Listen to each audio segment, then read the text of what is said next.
সংযুক্ত আরব আমিরাতে বাংলাদেশ সহ লিবিয়া, লেবানন, ইয়ামেন আরও কয়েকটা দেশ, আফ্রিকার দেশ ভিসা ব্যান করেছে।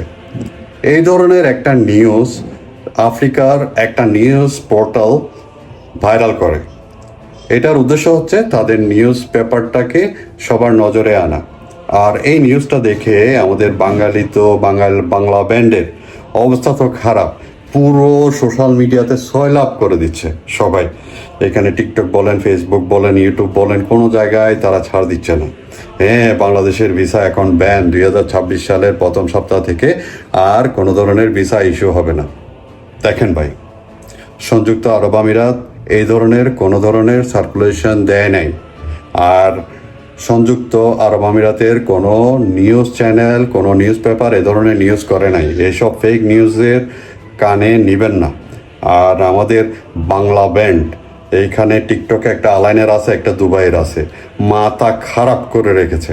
আর এখানে ফেসবুকেও একজন দেখলাম, ওই টিকটক বলেন আর ফেসবুক বলেন, এই দুটোতে ফাটাই ফেলতেছে। এইসব ফেক নিউজ, এইসব রুমর ছড়াচ্ছে। এইসব লোকদেরকে আসলে চিটাঙের ভাষায় গালি দিতে ইচ্ছে করে, এই সোশ্যাল মিডিয়াতে দিচ্ছি না, মনে মনে দিয়ে দিলাম। আর যাই হোক, এইসব কথায় কান দেবেন না। এখনও আমাদের বাংলাদেশের ভিসার হোপ আছে, ইনশাল্লাহ অতি দ্রুত সব কিছু নর্মাল হবে, ধৈর্য রাখেন। আর এইসব বাংলা ব্যান্ড, এইসব পচা ব্যান্ডের খবর আপনারা কানে নেবেন না। আর সবাই কোনো ধরনের ইলিগাল কাজ এই প্রবাসের মাটিতে প্লিজ করবেন না, যেটাতে আমাদের বাংলাদেশের সুনাম নষ্ট হয়। কারণ অন্যান্য ন্যাশনালিটি যদি করে, তাদের নাম আসে নিউজ পেপারে এশিয়ান, আর আমরা বাঙালিরা যদি কোনো কিছু করি তাহলে এটা সরাসরি বাংলাদেশি হিসেবে ওরা নিউজ করে। এতে আমাদের বাংলাদেশের সুনাম নষ্ট হচ্ছে। এর কারণ হচ্ছে অন্যান্য ন্যাশনালিটিরা ওইখানে ভালো ভালো পজিশনে বসে আছে, তাদের দেশকে তারা শো আপ করে না।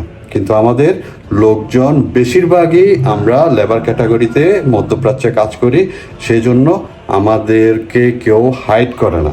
সেই জন্যই বলছি, সৎভাবে কাজ করেন, সুন্দরভাবে কাজ করেন। আর আমি একটা মার্কেটে কাজ করি, আমি একটা ব্যবসা করি একটা মার্কেটে। ওই মার্কেটে অনেক ছেলেপুলে ইলিগাল কাজে ব্যস্ত। ওদেরকে আমি সুন্দর ভাষায়, ভালো ভাষায় বুঝাই বলেছিলাম, ওরা বুঝে নাই, ওরা আমাকে ভুল বুঝেছিল। এখন অবস্থা দেখেন, সবাই ধরে ধরে দেশে চলে যাচ্ছেন। দেখেন, যে ব্যবসায়ীদের জন্য আপনারা কাজ করতেছেন, সেই ব্যবসায়ীরা আপনার ফ্যামিলির রেসপন্সিবিলিটি নিবে না।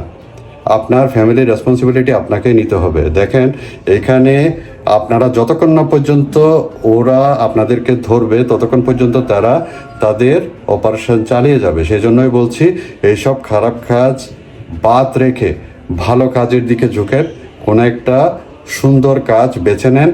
তো ওটাই আপনার জীবনের জন্য অনেক উপকার হবে। আশা করি বুঝতে পেরেছেন। ভালো থাকবেন সবাই।